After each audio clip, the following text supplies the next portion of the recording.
Hello and welcome back to another reaction. In this occasion, My Hero Academia Season 5, Episode 4. Yes, last time we got the beginning of the battle between Class 1A, Class 1B, and Shinzo. Obviously, he is not in any of the other two classes, so he's kind of alone. He wants to be in one of those classes. I don't know what the hell was I trying to say there. Anyway, as I was saying, we got that, and we got a taste of what is Shinzo capable now. That he can modify his own voice, so if you hear his voice, you are aware that you should not answer. But if you hear the voice of a friend or a companion, that is when it gets tricky. So that is an interesting addition for his quirk. And he's pretty neat. And obviously we got him like in the same getup as Aizawa. Perhaps Aizawa was training with him, and that is why he's together. Oh, perhaps that is why they were together when we saw it in the last episode, I think, when All Might and Deku were finishing the talk about one for all and all for one and all of that. Yes. So yeah, perhaps is that the case. I don't remember if this was mentioned and just remembering subconsciously, or if it's something that is still not canonically accepted. So yes, I don't know. I don't know, man. But yeah, that is my guess. The training, and that's why Shinzo has that getup. So there are a couple of things that happened in the last episode. We get to decide how they are going to fight amongst each other. Because again, yeah, once you start to think about it more and more, yeah, the battle royale, everybody against everybody wouldn't make for a good exercise, for a good training exercise. I mean, it will be awesome for us, but not for the actual purpose of the show. So a good balance in this case. So I am so eager to see what is going on, because in the last moment Shinzo pull off something amazing, and I want to see what is going to happen with that amazingness. So let me just quickly remind you that if you enjoy the content of the channel, please consider a subscription and turn notifications. If you enjoy the video, please give me a thumbs up and leave a comment so I know what you think about my reaction, the episode, or the commentary once you see it. Remember that in the description we got a link for my Twitter. If you want to follow me, is there. A link for the reaction, because YouTube doesn't like reactions, and yes, a link for my Patreon in case you want to see the full uncut reaction is there. Anyway, without further ado, let's cut the presentation short and watch the episode, shall we?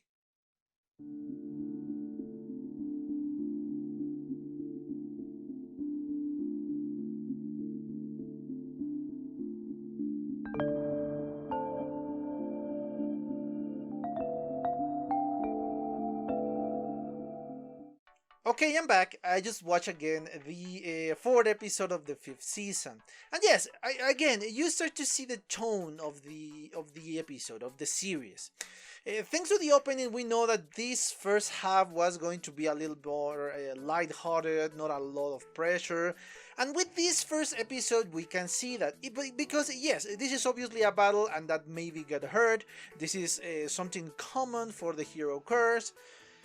But it's not as grave as what we saw in the last big arc in case of the series, when they have to rescue Eri.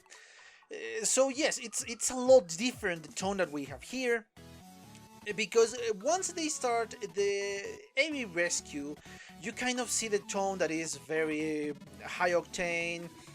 Not a lot of humor, not a lot of jokes, very serious, very threatening, because you want to see Eri and they not take it as a joke.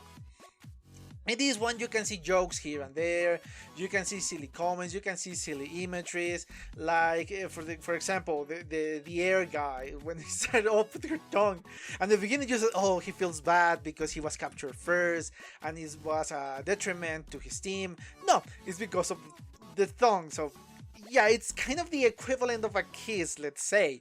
So yeah, he's a teenager, it's completely understandable, man. Then obviously we got the joke that I will have to whip you with you, because yeah, they use Vine, yeah, that is her hero name, Vine as a sinful way to attract the enemy. So yes, a very religious person, Vine, and I love how we can see the personalities out of these characters. I love the fact that we can see how they are different. Again, Vine, very religious, very, even her own attack, the names of the attack: Crucifix, the Fate, the Shield of Fate, I think it was, the Via Dolorosa. And if that is Spanish, that is translated to the painful way or the painful path. So yeah, it's very religious, very, I don't know, very Christian, let's say, with the suffering that will set you free and send you to paradise. So yeah, if that is Spanish, but I think it is, or perhaps it's Italian. I don't know. Very. Let's take into account the very Catholic countries, which will be Spain, will be Mexico, will be Italy. All of those countries, yeah, they are very, very religious. So it's, I kind of connect. So it could be Spanish or it could be Italian. If it's Spanish, that is the correct translation. If it's Italian, I guess it's the correct translation because it's very similar. So that is obviously my assumption. If some of you speak Italian, correct me if I'm wrong, obviously. But anyway, yes, I'm going to another way that I should not be going. As I was saying before, we had the different personalities and we have the hero names of these three people who are still free. We got obviously Gewaldan, which is the Beastman. I think his initial name was Apocalyptic Beast or something like that. But now he's Gewaldan. I don't know the meaning of this name. Perhaps it's a pun because we know that Horikoshi likes puns. Like, I mean, come on. Once you start to investigate all of this, the translation of the name Midoriya and all of that, yeah, you start to understand the puns. So I don't know. Perhaps it's a pun, or perhaps it's a famous person, or perhaps it's a beast. I don't know. I am still not sure of that. Then we got Vine, obviously. That is a pretty on the nose name. Yeah, Vine. And then we have Dragon Shroud, which is obviously the guy who can produce scales in all his body and can project those scales to the rest, well, to attack, let's say. So yes, we got a glimpse of the characteristic of these three. I think Dragon Shroud is a more nervous guy, or perhaps it's the situation. And Vine is extremely religious, very correct, very kind of bingeable in a certain point by the way she speaks in a certain point, but it's extremely religious, asking for forgiveness to God. So yeah, again, it's very Catholic. If what I interpret correctly, is very Catholic what we are seeing here.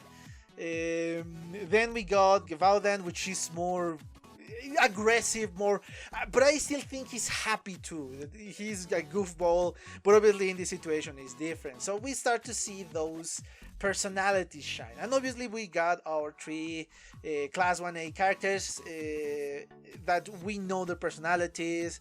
It's a shame that Kirishima could not shine in this episode. Koda could not shine in this episode, but Kaminari, man, Kaminari shine very, very well, because part of the plan that led to the success of Class 1A was Kaminari's, because he knew that he was a threat.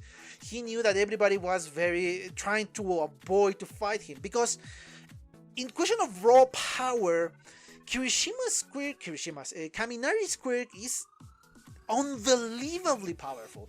I think I mentioned this before in some of my reactions, but I think Kaminari is probably the third or fourth strongest character in whole Class 1A.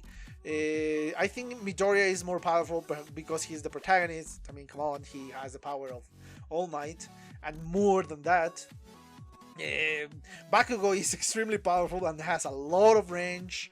I don't know, Dark Shadow could be extremely powerful in the right circumstances. And I think Kaminari is among those top 5 strongest characters in power, I mean, in raw power. Because yes, the technique and how to use your quirk obviously helps you to understand all of these. But yeah, in raw power, I think Kaminari is very, very, very seriously strong. So they were aware of that, and they used that. And Kaminari was the one who suggested that. Asui, with the substance that she can exude, and trying to avoid the smell, the power of the smell of this beastman. And Shinso using his voice. Obviously changing the voice and changing everything and using to their advantage. And actually the second advantage is the lack of communication between the protagonists of this fight, because if they speak, they don't know if it's Shinso who is speaking to them or is their own teammate. So that's why they cannot communicate, and even if they say something, they are not going to trust it immediately. So it's genuinely a terrifying quirk, very interesting, but obviously he needed a lot of help. And this is the other point in which you can say that yes, Shinso is not as strong as the participant in Class 1A, because even Midoriya said so, because even say he noticed, not everybody noticed this, but Midoriya did and say, okay, Shinso shine because everybody was helping him, because everybody formulate a plan in which they can use all the power that Shinso has, so he can advance and he can become very powerful and help them to win. But on his own, Shinso is still very slow. He doesn't have the same experience as the rest of the hero curse. And this is something that Shinso knows. Shinso is aware of that. Shinso wants to become a hero on his own. He doesn't want to be dependent on anybody. He just wants to be able to withstand the power of the villains by his own. And he knows that he is not ready. But this is important. This is something that Kaminari said. You are on the way of becoming a great hero, because that is also true. Perhaps Shinso is not ready.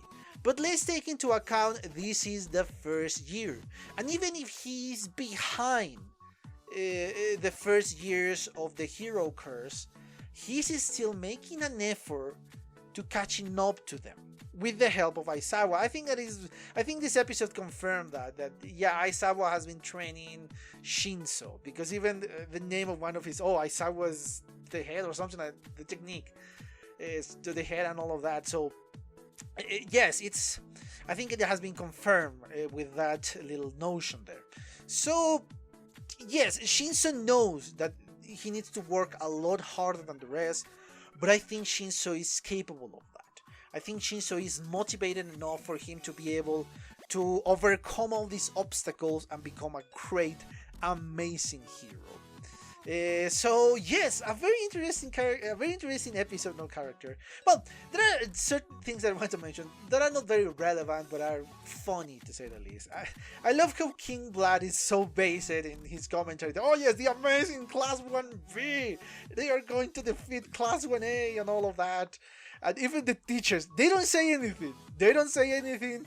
But the way they look at Vlad, he says, oh dude, come on, it's just a friendly competition, man. And obviously, the students are saying, oh no, the base, come on, stop with the base commentary of King Vlad and yada yada yada. That is a funny detail that I genuinely love. But anyway, I think I really exhausted the topic of this one. I hope you enjoy it, and let me just quickly remind you that if you enjoy the content of the channel, please consider a subscription and turn notifications. If you enjoy the video, please give me a thumbs up and leave a comment so I know what you think about my reaction, the episode, or the commentary. Remember that in the description we have the link for my Twitter in case you want to follow me there, the link for the reaction because YouTube doesn't like those, and obviously to my Patreon in which you can find this episode and many more completely uncut, the full reaction. Anyway, yes, I think that's it. I hope you enjoy it, and I have nothing else to say, but thank you for your attention, and well, see you on the next one. Bye! Okay guys, I hope you enjoyed that video, and if you did, give it a like, so the algorithm from YouTube will help me out. and check my other videos, share them, and also why not subscribe to my channel and join this community. And as always, I want to thank you for your attention, your likes, and even your dislikes, your comments, which is something I always look forward to read. And yeah, once more, thanks and see you on the next one.